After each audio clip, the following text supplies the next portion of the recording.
महत्वाची बातमी संभाजीनगरमधून। संभाजीनगरच्या अशफाक पटेल टोळीवर अखेर मकोका दाखल करण्यात आलाय। अंमली पदार्थांविरोधात पोलिसांनी मोठी कारवाई केली। टोळीतील 15 आरोपींपैकी 13 जणांची बँक खाती गोठवली आहे। शहरातील ड्रग्ज माफियांमध्ये यामुळे मोठी खळबळ उडाली। छत्रपती संभाजीनगरमध्ये अंमली पदार्थांविरोधात पोलिसांनी मोठी कारवाई करत कुख्यात ड्रग्ज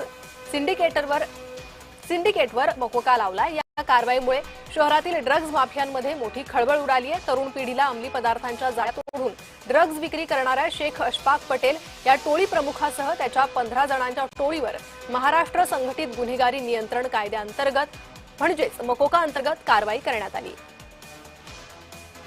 गुन्हे शाखेने या प्रकरणाचा पर्दाफाश केला।